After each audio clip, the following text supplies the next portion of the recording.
Welcome, everyone, to the National Conference of State Legislatures, Natural Resources and Infrastructure Committee 2022 Spring Webinar Series.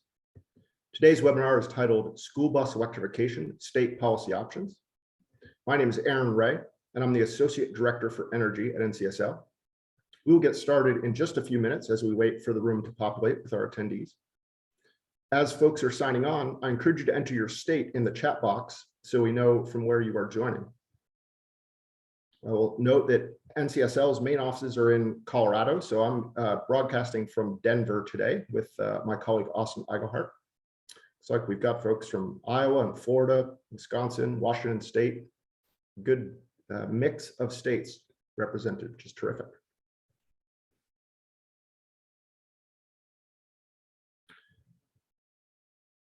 All right, let's get started. Before we jump into today's webinar, I want to remind everyone that NCSL has some additional webinars and events coming up over the next couple of months. Next slide, please. The next webinar in our spring webinar series is on June 9th and will focus on the benefits of wildlife infrastructure. On June 16th, we have a webinar focused on identifying and mitigating risks in the electricity system through utility and state planning practices, and the links to register to those are on your screen. We will also be hosting our annual Energy Policy Summit in Denver, Colorado on July 31st. That meeting will include sessions with nationally recognized energy policy experts on electricity markets, energy justice, and the energy transition. Please register at the link on your screen and join us in Denver. Finally, NCSL's Legislative Summit will be held from August 1st to 3rd in Denver. That meeting will include a number of energy-related sessions, including an in-person breakfast on August 2nd that will build on today's discussion about school bus electrification. We'll also explore electric vehicle policies more broadly on August 3rd. Finally, we'll host a session on the promise of advanced energy technologies to help build a balanced grid also on August 3rd. So I hope you all join us in Denver for NCSL's Legislative Summit. For a complete schedule and registration details, please visit our website at www.ncsl.org, or you can reach out to any NCSL staff. With that, let's start today's program. Good afternoon, and thank you again for joining us for today's NCSL webinar, School Bus Electrification State Policy Options. As I mentioned, my name is Aaron Ray, Associate Director for Energy at NCSL, and I'll be your moderator today. This is the fourth of 5 webinars in the Natural Resources and Infrastructure Committee's 2022 Spring Webinar Series. Before I introduce our speakers, I want to review a few housekeeping items. Today's webinar is a platform for information exchange and engagement. Over the next 60 minutes, we encourage participation through our chat, so please type your questions in the chat box or using the Q&A feature in Zoom. We will monitor your questions and do our best to answer as many of them as possible at the end of the presentations. When you enter your questions in the chat, please note which speaker you'd like your questions directed to if there's a specific person you'd like to answer. Finally, as I mentioned, we'll hold a Q&A with our panel after the presentations are finished and address any questions then, but you don't need to wait to put your questions in the chat. We'll keep track of them and direct them to our speakers when we get to the Q&A. Our webinar today is being recorded, and registrants will be able to access a recording of the webinar and presentation slides on NCSL's website. We'll send out a notice once those resources are made available. Now let's get back to why we're here today. The United States' 480,000 school buses account for 80% of all buses nationwide. Yet, while EVs have come into the market, only 1% of school buses are electrified currently. According to the World Resources Institute, electrifying the entire fleet of US school buses would reduce emissions from all US buses by 35% per year. The Infrastructure Investment and Jobs Act provided $2.5 billion in funding specifically for zero-emission electric school buses and an additional $2.5 billion for other low-emission buses. This webinar will focus on policy options for state legislatures interested in school bus electrification and the new federal Clean School Bus program. We have a terrific panel of experts to talk with us today. Abby Brown is the Transportation Research Project Leader at the National Renewable Energy Lab, and will provide some context on the technical and policy considerations state legislators and staff should be aware of. Carl Simon is the Director of the Transportation and Climate Division at the US EPA, and will discuss the new federal Clean School Bus program and the opportunities it provides for states. Finally, Colorado State Senator Julie Gonzalez will talk with us about recent legislation in Colorado intended to accelerate the state's transition to electric school buses. First up, we have Abby Brown. As I mentioned, Abby is the Transportation Research Project Leader at the Department of Energy's National Renewable Energy Laboratory based in Golden, Colorado. Abby plays an instrumental role in NREL's activities related to electric school buses, including developing training content that's been published on the department's Alternative Fuels Data Center. Abby, thank you so much for joining us today. The floor is now yours. Great, thank you, Aaron. So as Aaron mentioned, my name's Abby Brown from the National Renewable Energy Laboratory. And in addition to my work leading the U.S. Department of Energy's Alternative Fueling Station Locator and supporting clean cities, I'm also spearheading a number of electric school bus technical assistance efforts here at the lab. So today I'm going to give everybody a quick introduction to NREL, clean cities, and the school bus technical assistance we're providing in partnership with the U.S. Department of Energy, the Joint Office of Energy and Transportation, and the U.S. EPA. And then I'm going to dive into some specific technical considerations on electric school buses. So next slide. So I thought I'd start off with just a quick overview of NREL in case there are those in the audience that aren't familiar. So NREL is a U.S. Department of Energy national laboratory located in Golden, Colorado. And the laboratory's research and development focuses on secure domestic energy with economic viability and is also the nation's hub for cutting-edge transportation research and development, including alternative fuels and electric vehicles. Next slide. So I also wanted to give a brief introduction to Clean Cities for those that aren't familiar. Clean Cities is the U.S. Department of Energy program, and it's an active and diverse network of nearly 22,000 stakeholders, including government agencies, industry representatives, community organizations, and businesses, all working through Clean Cities to exchange information and resources. Across the country, local coalitions serve as the foundation of this network by working in communities to assist in implementing alternative fuels. And coordinators serve as both educators and problem solvers for their stakeholders and are locally based with access to national resources. Next slide.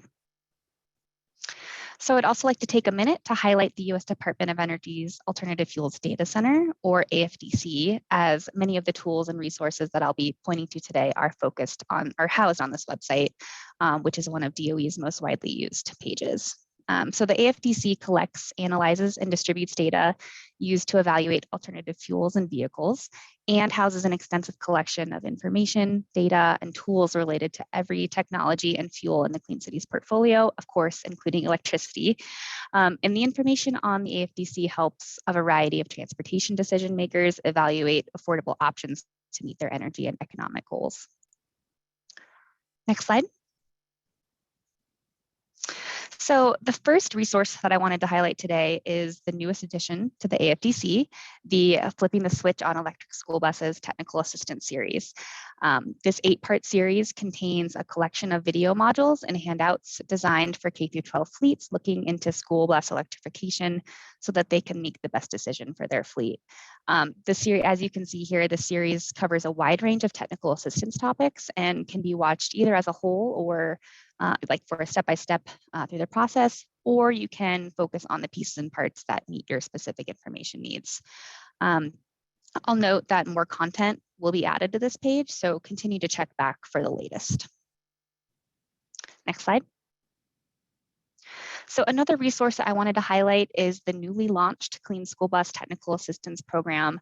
So NREL and the Joint Office of Energy and Transportation are partnering with the U.S. Environmental Protection Agency, who you'll hear from next, to offer clean school bus technical assistance to school districts. So the goal here is to provide school districts with the knowledge, tools, and information needed to successfully plan and deploy clean school buses. So contact information is listed on this slide.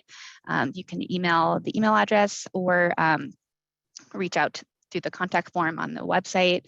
And we do encourage you to let your local fleets and stakeholders know about this as a key resource as they're planning to apply for federal funds and as they plan for school bus electrification. Next slide. All right, so now let's dive into some of the technical aspects to consider when deploying electric school buses. I just want to caveat the discussion today by saying that the topics I'm about to cover are not an exhaustive list of the many things that fleets and school districts need to consider when they're electrifying. So the topics I'm covering today and much more are available in detail in the flipping the switch series that I mentioned earlier. All right, next slide. Okay, so Aaron already mentioned this, but I just want to frame the discussion today to consider the current state of electric school buses in the United States. So the current school bus population on the US roads is about 500,000. The majority of those vehicles are diesel with some propane, natural gas, and gasoline buses mixed in there. And of course, only about 1,000 of those buses are currently electric, which is less than 1%. All that to say, we have a long way to go to get to a larger population of electric school buses on the roads in the United States. Okay, next slide. So there are a number of items to consider when looking into school bus electrification compared to conventional or baseline school bus technologies, some of which are listed on this slide. I'm going to go into a lot of these in more detail later, so I'm not going to spend a lot of time here. But some of the advantages are no tailpipe emissions, a variety of vehicle options, and lower operation and maintenance costs, while some of the considerations are higher upfront costs, additional infrastructure needs, and electricity rate structures. All right, next slide. So to kick off our discussion of electric school bus vehicle considerations, I thought I'd start with a quick overview of the current electric school bus market in the US. Listed here are the 8 different original equipment manufacturers, or OEMs, that offer an electric school bus model, as well as their max seating capacity and their estimated range in miles. Also listed on this slide is a link to the AFDC's vehicle search tool, which you can use to reference these models in more detail, and also check back there at any time for the latest, if there's new models and anything like that. Next slide. So some vehicle considerations. As you saw on the previous slide, all major OEMs currently offer an electric school bus option, most of which can be ordered in type A, C, or D configurations. One thing to keep in mind with these options is that some manufacturers aren't approved to sell in every state. So you'll want to advise school districts to check directly with the OEM to ensure that they can operate in your specific state. Also note that all OEMs offer a variety of options and configurations, which can help meet the specific needs of a specific school district fleet. And it's also important to note that the ranges listed for each bus can vary based on a number of different factors, such as route and duty cycle, driver style, number of passengers, and ambient temperature, and or the use of onboard heating and cooling. Next slide. So the next technical consideration I wanted to cover today is, of course, operation and maintenance of an electric school bus. First, manufacturers predict as much as 85% lower costs to maintain an electric bus, but more data is needed on actual service, electric school buses in service, just to get the full picture on what those long-term costs look like. There will also be some ongoing considerations and costs to operate and maintain the charging infrastructure itself, including electricity, equipment warranties, and any repairs if the charger becomes damaged for any reason. And then lastly, driver and technician training is a key part of operating and maintaining electric school buses. Training the drivers can help maximize bus range and inspire driver confidence. And likewise, training technicians is key to ensure that they're safely working on the electric buses, which are a new technology to most technicians. Next slide. So there's a number of utility considerations to be aware of as well when it comes to school bus electrification. First, the relatively low and consistent cost of electricity as a transportation energy source is a key reason why some fleets will see reductions in operation and maintenance costs when switching to electric vehicles. But different utility rate structures can significantly affect the level of savings from school bus electrification. So for example, if a utility uses demand charges to make the rate more expensive, or if they provide a time of use rate to make the rate less expensive. Also note that all of the equipment that distributes electricity from generators to facilities needs to be capable of supplying the highest power level a site might require, regardless of how long they require that level of power. So new equipment like charging infrastructure sometimes requires equipment upgrades from both the facility side and the utility side of the meter. And lastly, many school bus fleets are looking into vehicle to grid, vehicle to X, or vehicle to building with their utilities. And supporting some of these features requires additional equipment and utility cooperation. I'll just kind of put a plug that for more information on vehicle to grid and how it might be relevant for a school bus fleet, you can check out the Flipping the Switch series, and then also keep an eye out for an upcoming Clean Cities and NREL podcast on the topic. Next slide. All right, so cost factors. The biggest thing to note when thinking about school bus cost factors for an electric bus is that they're currently about 4 times that of a conventional bus. That said, I thought I'd lay out some of the upfront and ongoing costs a fleet can expect, all of which we've really covered in previous slides. So I'll kind of run through them quickly, but of course the vehicle capital cost, the charging infrastructure, including the unit cost and the installation cost, and any utility or electrical upgrades. Ongoing costs might include maintenance costs, such as vehicle and infrastructure costs and increased tire wear, operation costs like labor and electricity, and then of course, driver training and education. Next slide. So speaking of cost, it's worth mentioning some of the information on incentives and financing options. I know that the next few speakers are going to touch on this as well, but I wanted to point out that federal, state, and utility incentives can offset upfront costs. And keep in mind that the federal funding currently available for electric school buses is really just a piece of the puzzle. A lot of the other investments that are being made at the state, private, and utility levels are all needed to build on federal investments to make even more of an impact on school bus electrification. If you're curious what alternative fuels and related laws and incentives are available in your state and at the federal level, check out the AFDC, and the link is listed here for the laws and incentives database. Next slide.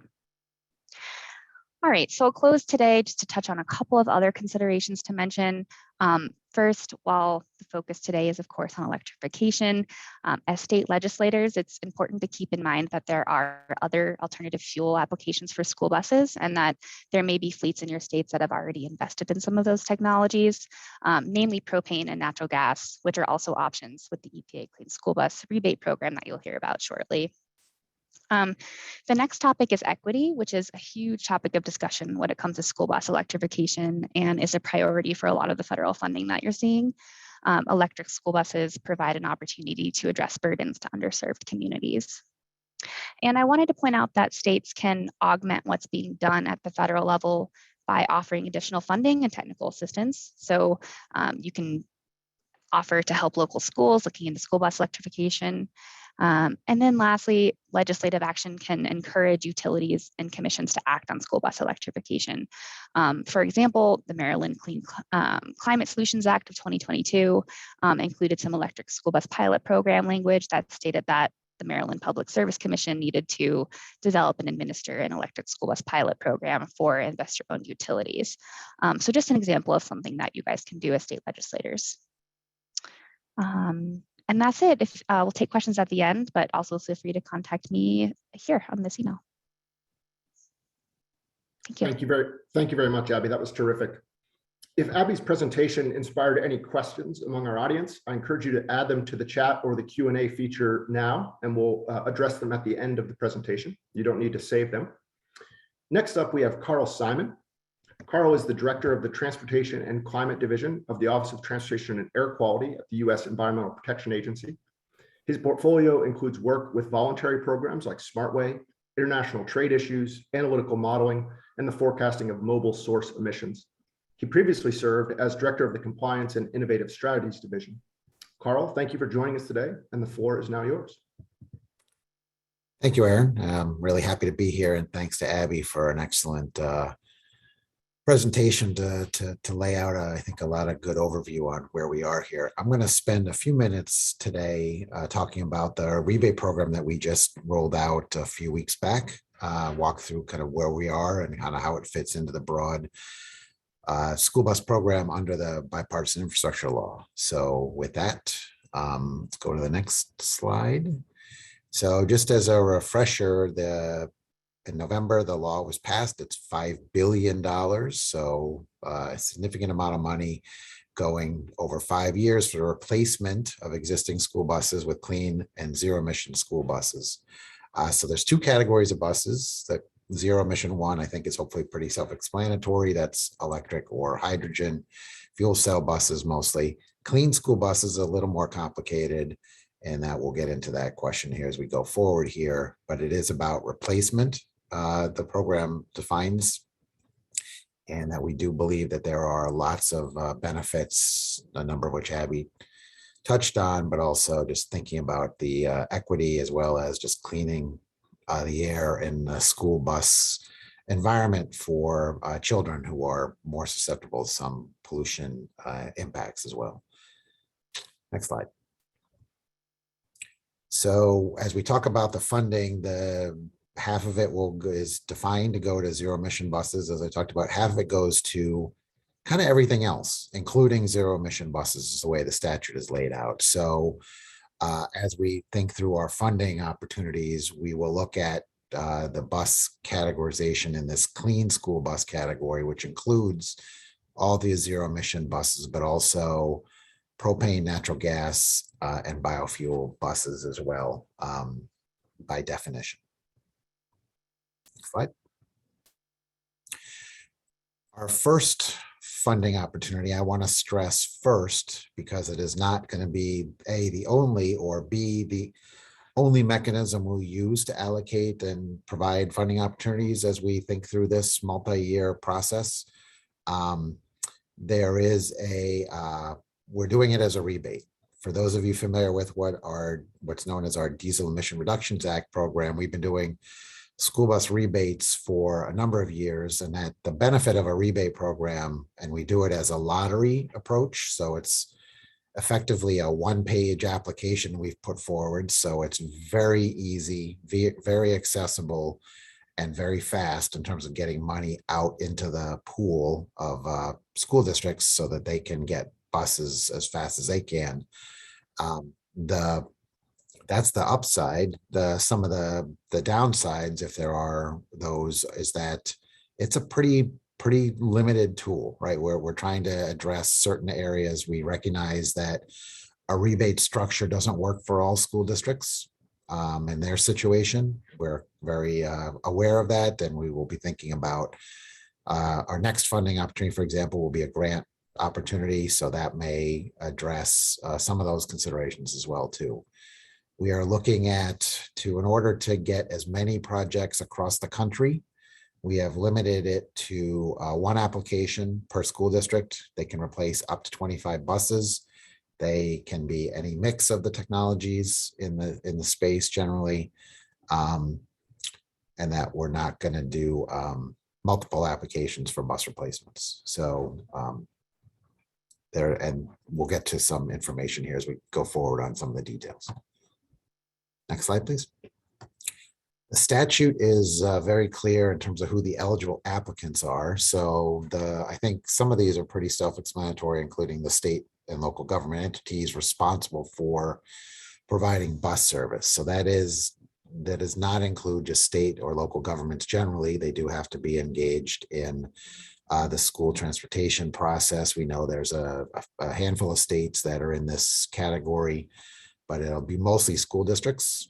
And as we think, it also includes nonprofit school transportation associations, Indian tribes, tribal organizations, or tribally controlled schools. We do have, I think, territories as well, and they come into this category. And then there's this broad category of eligible contractors.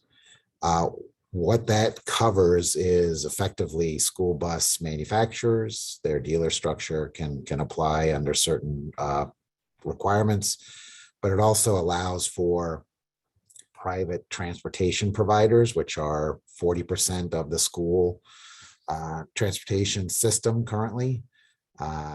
They can work with a school district to apply as well too. So the statutory language is not ideally lined up for the current structure of how kids get to school versus with various school districts, but we believe we've figured out a way to make that work.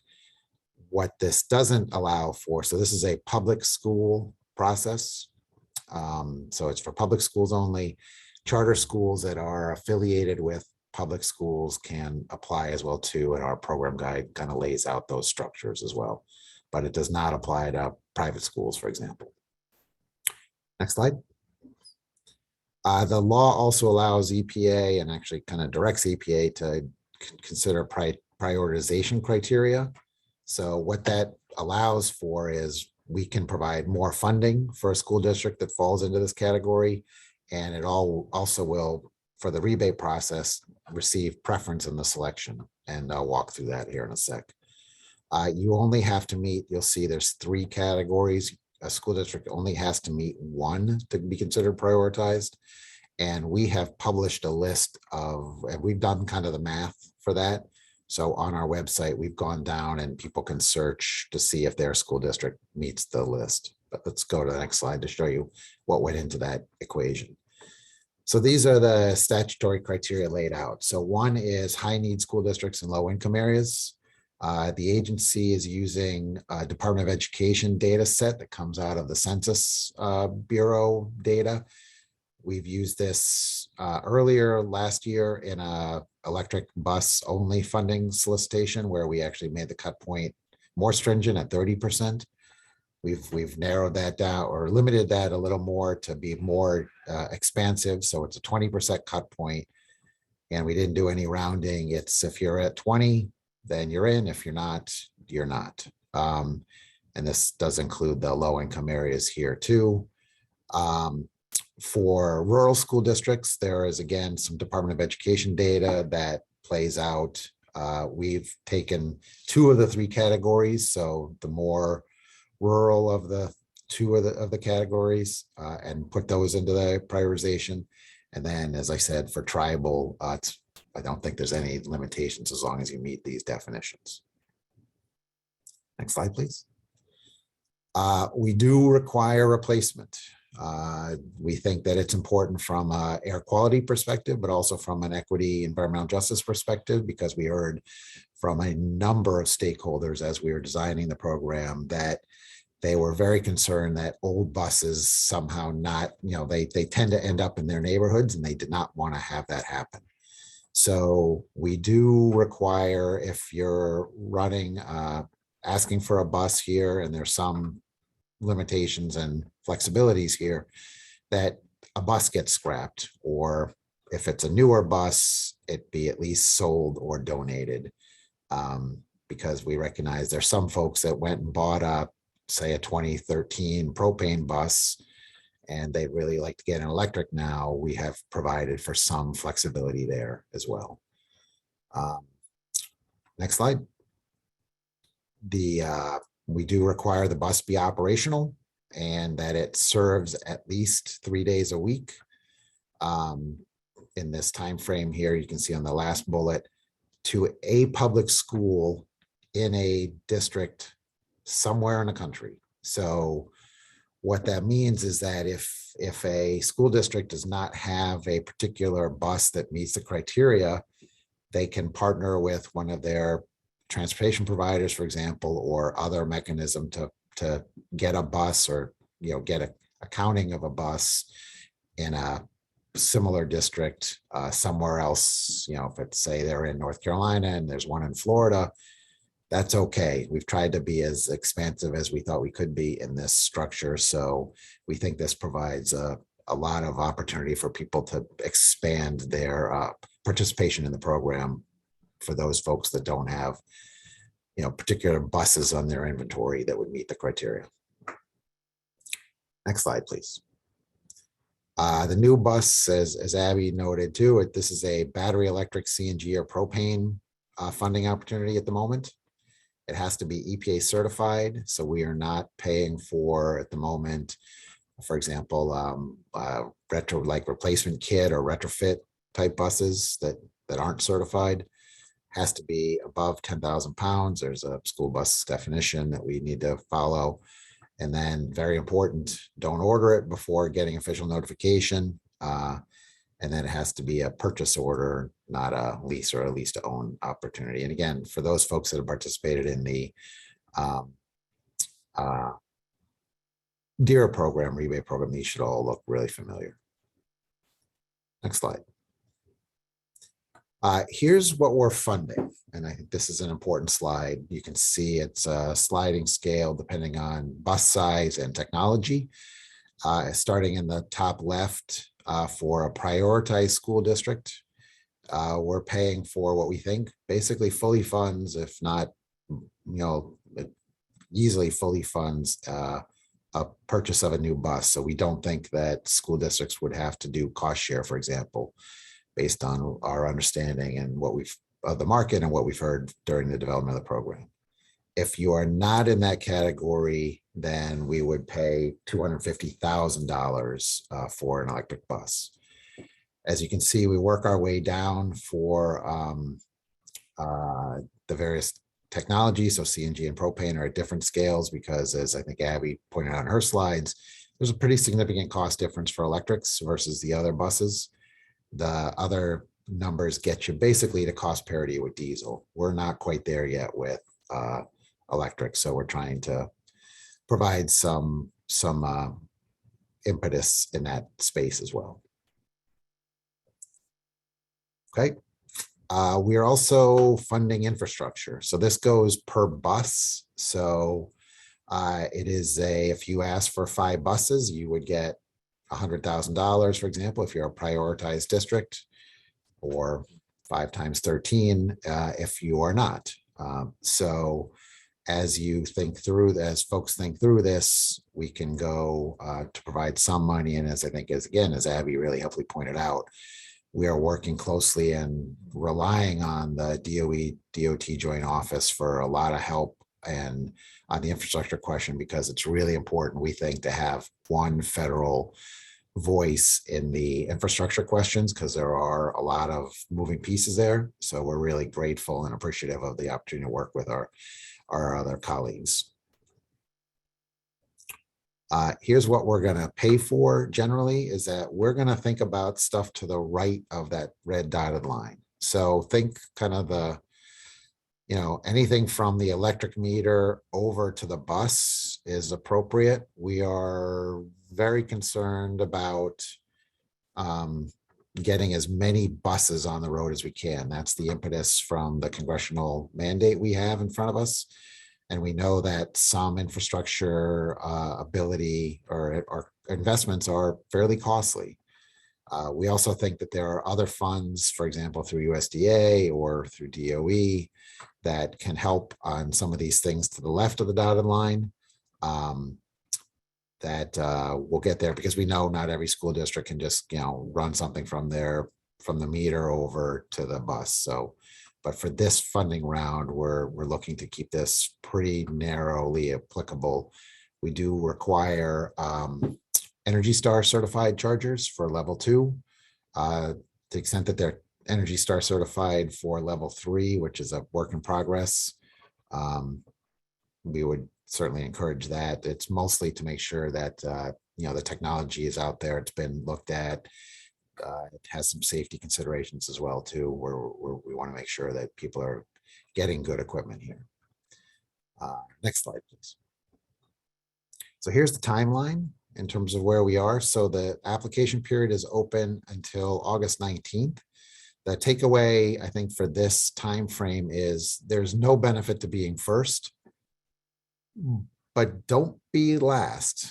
There are certain things that have to get done, including applicants have to have a sam.gov account so that we can flow money. That will take some time.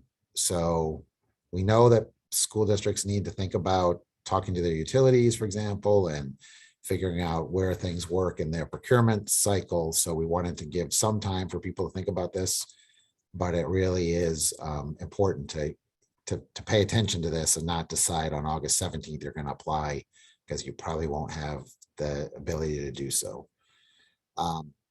We will run this as a rebate program, as I said before, and it's a lottery structure. So we're going to take all of the applicants, put them in a pool, we'll run a random number generator process, and then we'll start ticking off the winners as they may be, depending on our criteria. The first set of criteria is going to be looking at electric bus projects from each state. So we would greatly love to see at least one EV bus project from all states and territories and tribes that apply to start with. And then we'll go down that again. This is all laid out in our program guide as well too. So I don't want to spend time today, but we have laid out kind of that process as well too. You can see we're looking to get notifications out by October. So a pretty quick turnaround. And then there's a process that as people work with their bus orders to send in the purchase orders, we'll try to start flowing money there with the idea that all of this is done by a couple of years from now. And then, as I said, our next round of funding will be a grants program in fall 2022. So we're working on those program design criteria right now. And we'll do so for the next few months. Next slide, please. And I think here are the key web resources here. In addition to the one Abby showed for the alt fuel, the AFDC, as well as the joint office website.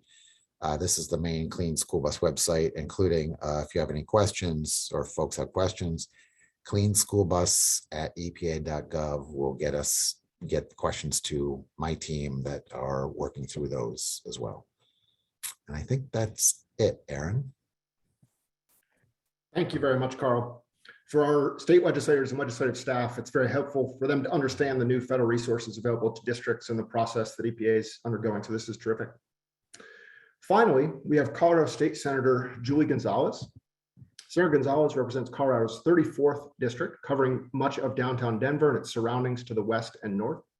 Senator Gonzalez is the Majority Caucus Chair and as sponsor of Senate Bill 22-193 in Colorado, played a major role in shepherding that bill, which includes significant support for school bus electrification through the Colorado legislature. We'll let her explain the legislation and its goals as they relate to school buses in more detail. Senator Gonzalez, thank you very much for joining us today, and the floor is now yours. Thank you so much, Aaron, and thanks to everyone for your interest in this topic and also for your participation in shepherding this important matter of policy through your respective states and communities.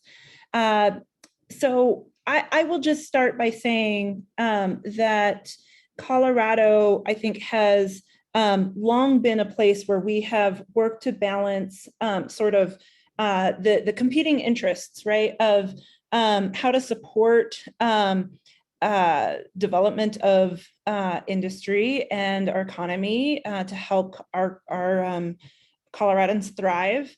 We've also tried to balance out protecting our environment and part of what makes Colorado great. Last year, for a whole host of reasons, some of them being the wildfires, others being, quite frankly, a consequence of the industry. We had in Colorado the highest, the highest concentration of particulates, worst air quality in the world. Not Dubai, not other places that you might think. It was Denver, Colorado. We had, in the midst of a pandemic, people who were saying, well, you don't want to be, cloistered in closed spaces, but we also, the air isn't safe for you to go outside and play in either. And that, I think, particularly for school children, for elders, had some pretty devastating consequences. And we realized in that moment that we have a lot of work to do as a state. And so I will just say that I have I represent that confluence, right, of Interstate 25 and Interstate 70. And that intersection is the heart of my Senate district.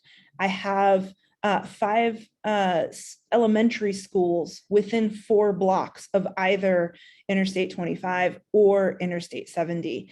And so again, thinking critically about those cumulative health impacts that pollution can have on our elders or on our kiddos is really important. And we've seen demonstrated health impacts. And so we've worked this session to put forward a package of policies to improve our air quality. And I'm really excited that just earlier today, our governor signed into law Senate Bill 22-193, which included a $65 million grant program established by the state and to support local school districts or nonprofits or tribal governments to transition into zero emission, away from fossil fueled powered school buses and into zero emission electric school buses. I really thought that, honestly, when I came to this, I am not an education expert, I am not a transportation expert, but I have worked on a number of issues of equity to support the disproportionately impacted communities in my community, to try to find ways to, on a structural level, improve the health and safety of our community. And the grant program that we established utilized $65 million of our general funds to then create this grant program. And we can also accept, gifts, grants, and donations, or any federal funds that may become available, to then establish this program for our local school districts or nonprofit organizations to apply for these dollars to purchase these school buses. And I will say that, I was quite surprised by the broad coalition who came together in support of the policy. Not only did you have folks from the education community who said, otherwise we would have never put this on our list because, school funding is so dire that we would have never been able to afford these types of school buses otherwise. Environmental justice organizations, Latino organizations, and consumer protection organizations came together and said, this is a good idea, and this is a meaningful policy. And so we're really excited, and part of what we also included within the legislation as well were reporting requirements to just get a better sense of how is it working, how many buses are these school districts able to purchase, and what sorts of supporting infrastructure are they needing in order to make things get off the ground and work. And I'm really excited about the support that we've received. And I'm going to drop the link to the policy in the chat for you all to review. And happy to take any questions when the time comes. Thank you very much, Senator. It's terrific to have a state legislator share your experience addressing this issue. And as you noted, it is now time to address questions. I'd like to shift gears to the final portion of today's webinar, a question and answer with our panelists. I'll note that we have a number of questions in the chat, which I really appreciate. And I'll just remind folks that any questions that we don't get to on today's webinar will be answered via email. So we'll follow up with you if we don't get to your question today. If you still have questions and you haven't put them in the chat, please do. We'll try to get to as many of the audience questions as we can. As a reminder, the webinar is being recorded and will be made available to participants afterward if you want to revisit the content. So let me start with the first question that we got from the audience. And I'm going to put this question first to Carl and then welcome comments by Senator Gonzalez or Abby. The question came from Carol Grant and was about the prioritization process. The question was that there are a small group of charter schools within a district where the district might not meet prioritization. However, the group of charter schools within that district would as a Title I school, if I'm interpreting Carol's question correctly. Is that considered in your prioritization process? Thanks for the question, Carol. There is if you read the program guide, there's a way for, I think, for charter schools to self-certify. So without knowing your situation, I would go look at that and see if you meet that criteria. Great, thank you, Carl. And I imagine it gets very complex, so encourage people to look at all the materials and reach out directly to EPA if you have questions. Exactly. Right. Another question, and I'm going to start by directing this one to Abby, but others may want to jump in as well. This question came from Joseph Garcia. Joseph suggested that the bus heaters on EV buses would still be using diesel fuel. He asked whether there's any industry effort not to use such heaters. Can you speak to that issue? Yeah, a little bit. So you're correct. Currently, if the onboard heater for the bus is not sufficient, many times folks will use auxiliary heaters that are typically diesel. Right now, we do know that Roush is working on a propane heater, but outside of diesel, we're not entirely sure what the OEMs are up to, but I can speak to that they know that it's an issue that they are working to address. I just don't have many more specifics than that. And I guess question for Carl potentially on whether diesel heaters would be allowed under the EPA program. I think you're allowed to ask me questions here, Abby. Sorry, I'm going to ask you questions because I'm curious. It's a good, I was going to chime in here. You read my mind. We do allow for, again, in the program guide, if a fuel fired heater is not venting, I think that, and you should look at it just to keep me honest here, but it's if it's not venting into the cabin, I think there's limited opportunity to include that on a bus. And I did see somebody in the chat that I think Thomas has an electric heater option. And I think there are, as Abby said, there are other efforts underway to think of things like heat pumps and things like that to kind of get at this question. Great, thank you both. Abby, I'm going to keep you on the spot with another more technical question from Joseph. And this was a question that I actually had on my list to ask you as well. So I appreciate Joseph raising this. He raised a question about what he's hearing from directors of transportation, and they described that they cannot realistically go to EV buses based on the available infrastructure, also elevation issues in New Mexico, it sounds like. I want to broaden that question just a bit and add issues of range, particularly for rural districts. You presented some information about the capacities of the available electric buses, but can you speak to a rural district, maybe at elevation with limited infrastructure, and sort of what the limitations they face might be and how the existing technology or the technology that's coming down the line might address those concerns? Sure. So yeah, great question. It's a question that we're hearing a lot lately. I would say for rural districts in particular, when it comes to the topic of range anxiety and infrastructure concerns, it will be incredibly important for them to do their homework and understand their routes before purchasing an electric bus. Rural fleets should analyze their routes and determine if there's an electric bus model with a range that will meet their needs. Like I mentioned earlier, there are quite a few factors that can affect range. Like you mentioned, hills, so the duty cycle of the bus. That can also mean, the distance that the bus is driving, the average speed and the number of stops, things like driver style and the number of passengers, and then also whether you're using the onboard heater and depleting the battery, if you're using, heating and air conditioning quite a bit. Those are all things that can affect your range. So you should take those things into consideration as well when you're analyzing your routes. Another things that rural districts should consider is whether there will be an opportunity for midday charging to potentially regain some of that bus range before the afternoon routes begin. Generally speaking, the battery size a fleet will need when will determine their longest route. So, a school bus could opt to put an electric bus on one of their shorter routes and kind of work up from there once they're more comfortable with the technology.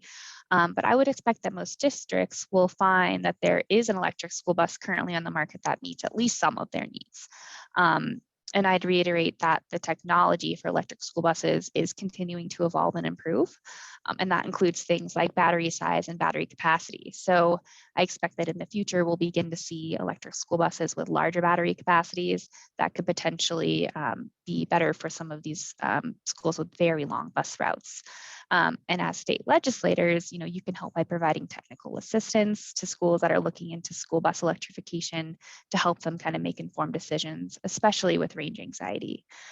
When it comes to kind of the utility side of things, I would encourage fleets in rural districts to reach out to their electric utilities and explore their options, especially as it relates to those electric infrastructure updates that might be needed to add charging infrastructure.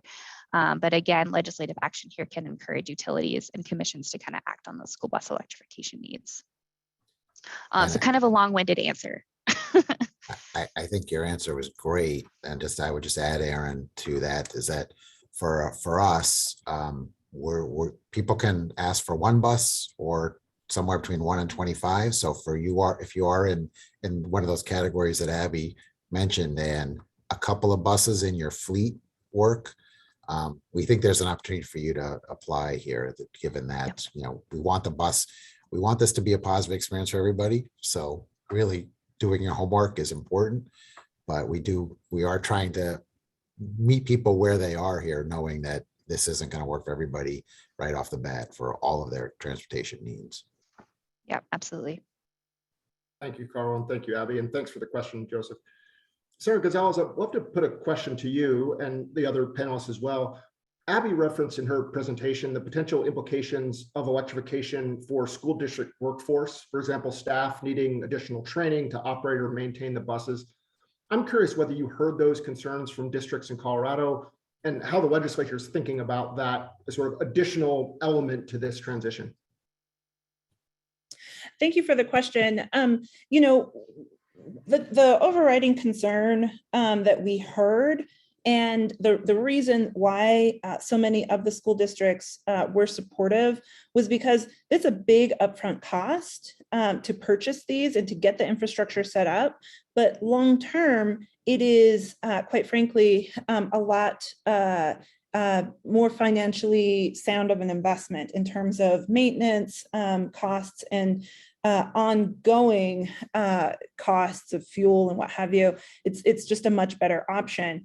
And so we didn't hear the concern that was raised in terms of what this would mean for, say, like the mechanics who work on the school buses currently within the school districts, because quite frankly, I think they have a lot of other places where they're also needed, and that can then be reutilized within a school district in a good way. What I do just want to though step back and say is part of the concern that we did hear was, why school buses when we could be putting money towards, say, teacher pay or to books in the classroom or what have you, and really understanding that this is one of those structural shifts that we have the opportunity to implement, given the historic investments that we've received as we're all trying to recover from the pandemic, where we saw that people who had asthma, who had multiplied health conditions, were disproportionately impacted by the pandemic. And guess what? Those are the same communities that are disproportionately impacted by pollution and by proximity to a highway, by the air quality being as bad as it was. And so we recognize that for us, this was one of those weird but exciting sort of two birds with one stone types of policies, that if we were able to put forward this investment to help the overall health and well-being of our local communities, knowing that the diesel school buses are some of the most polluting modes of transportation for our kiddos and for the families who live alongside those highways that transport them. The policy that we ended up moving forward, you'll see in Senate Bill 193 that there were a number of other grant programs that we also established to help get some of the small businesses who utilize diesel trucks to transition those to EVs as well, and to really support structural policies to overall impact our air quality in a good way. That was some of the initial pushback that we heard. And then when we realized, given the exciting and I think really historic investment, given the bipartisan infrastructure policy, but recognizing that that policy, that those federal funds alone will not lead to the full and 100% transition. What can we do in Colorado in order to push us closer to that goal?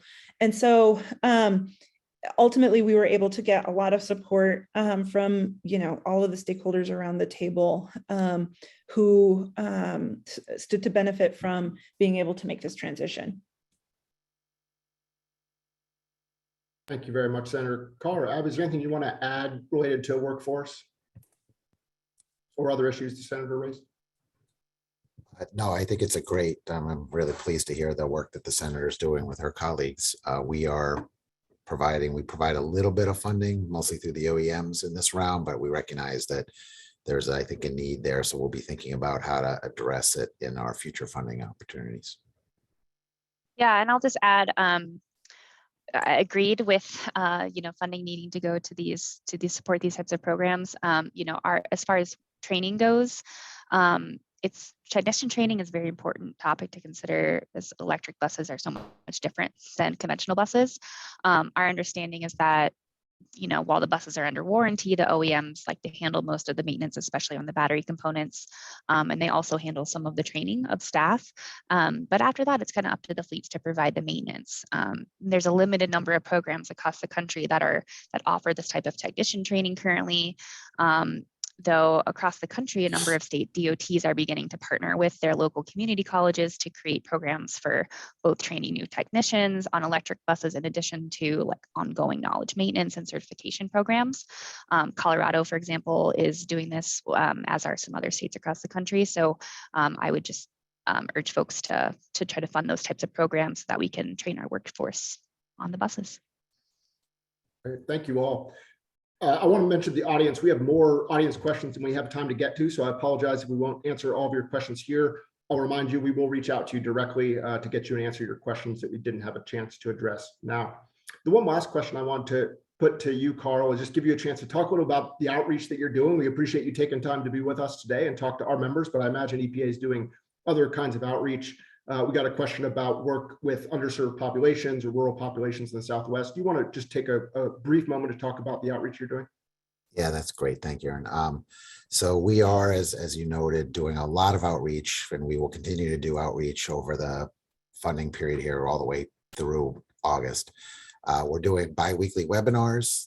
The schedule is up, will be up on our website if it's not already up, so people can identify that. So how to apply, hear from our Inspector General about helpful hints from them for things. We're going to do a webinar series for rural school districts with USDA. So really trying to kind of cover the field. Our joint office collaboration with DOE and DOT and Abby and her team is another area where we'll focus outreach.